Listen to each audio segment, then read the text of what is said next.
Welcome to எண்ணும் எழுத்தும்.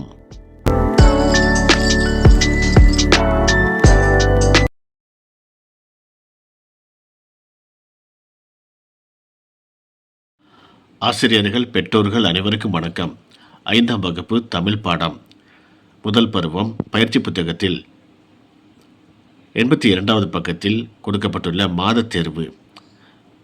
இந்த பகுதியில் என்ன வினாக்கள் மற்றும் அதற்கான பதில் என்ன அப்படிங்கிறத இந்த வீடியோவில் பார்க்கலாம்.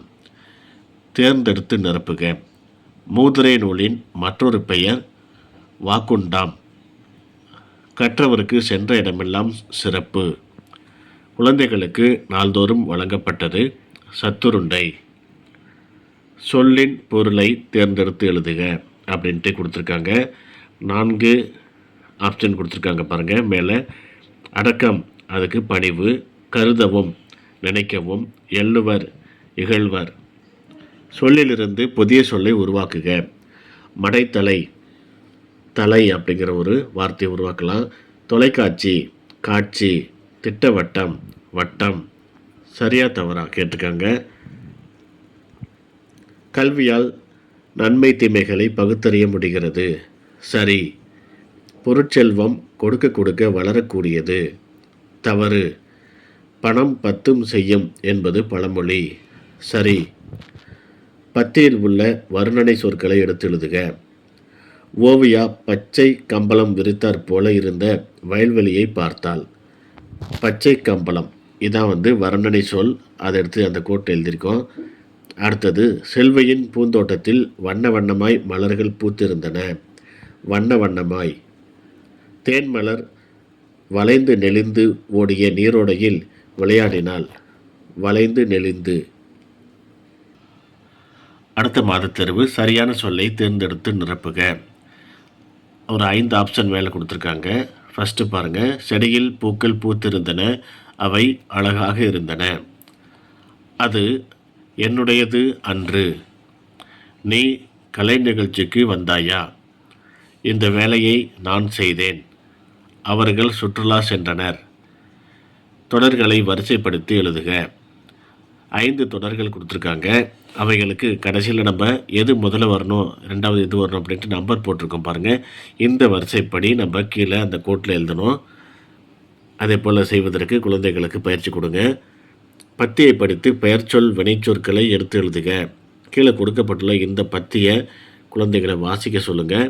அதுக்கு பிறகு அதிலேருந்து பெயர்ச்சொல் வினைச்சொல்லை பிரித்து கீழே எழுதி காட்ட சொல்கிறாங்க.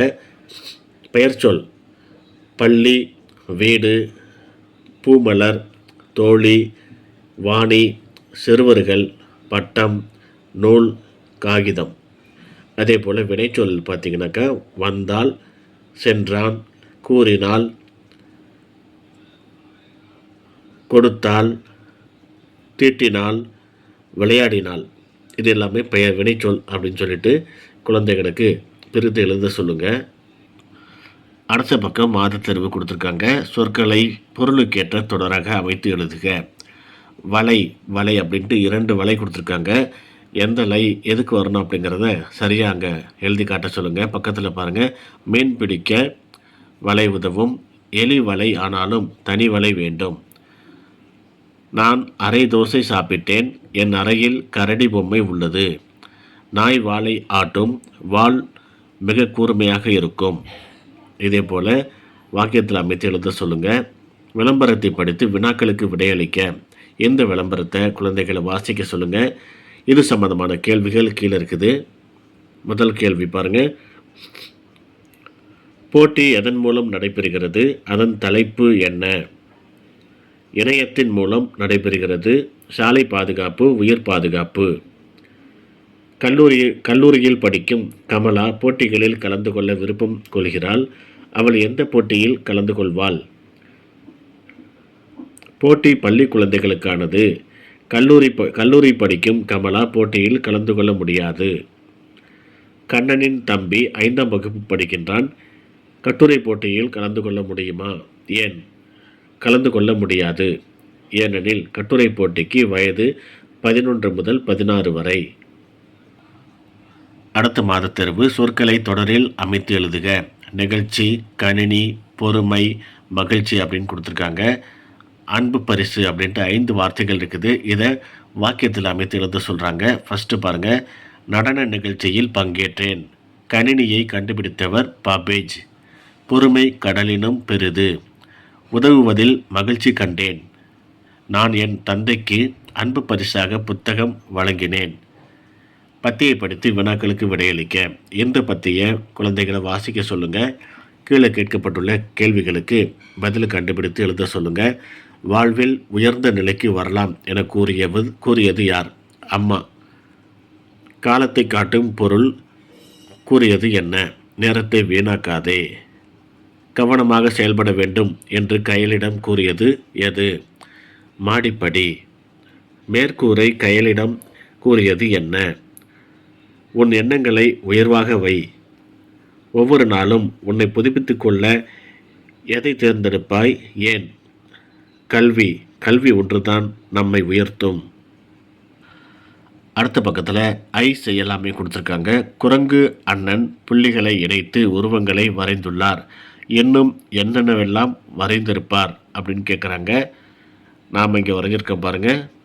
மீன் அப்படின்ட்டு ஃபஸ்ட்டு வரைஞ்சிருக்காங்க அவங்கள. பக்கத்தில் நம்ம பட்டம், வீடு, சீப்பு, மிட்டாய், புத்தகம், கடிகாரம் இதே போல் நம்ம வரைஞ்சிருக்கிறோம். இதே போல் குழந்தைகளை வரைய சொல்லுங்கள். அவங்களாகவே இந்த புள்ளிகளை இணைத்து வரைவாங்க.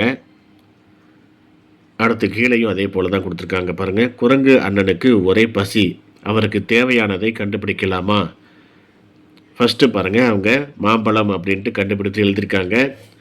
தேவையில்லாத வார்த்தை எழுத்துக்களை இன்ட்டு போட்டு அடிச்சிருக்காங்க. அதே போல் நம்ம அடுத்தது செஞ்சுருக்கோம் பாருங்கள். கொய்யா, மாதுளை, பப்பாளி, திராட்சை, வாழைப்பழம் இதே போல் வார்த்தைகளை கண்டுபிடித்து கோட்டில் எழுத சொல்லுங்கள். அடுத்த பக்கத்தில் பாருங்கள். குரங்கு அண்ணன் என்னென்ன செய்கிறார்? வண்ணம் திட்டி எழுதலாமா அப்படின்னு கேட்டிருக்காங்க. இந்த பகுதி குழந்தைகளுக்கு பிடித்தமான பகுதி. வண்ணமிட சொல்லுங்கள் குரங்குகளுக்கு. அடுத்து கீழே அவங்க என்ன செய்கிறாங்க, குரங்கு என்ன செய்யுது அப்படிங்கிறத எழுத சொல்லியிருக்காங்க. ஃபஸ்ட்டு அவங்க எழுதி காட்டியிருக்காங்க. குரங்கு அண்ணன் வேகமாக ஓடுகிறார். இரண்டாவது படம் பாருங்கள். குரங்கு அண்ணன் வாழைப்பழம் சாப்பிடுகிறார். மூன்றாவது படம், குரங்கு அண்ணன் பாடல் கேட்கிறார்.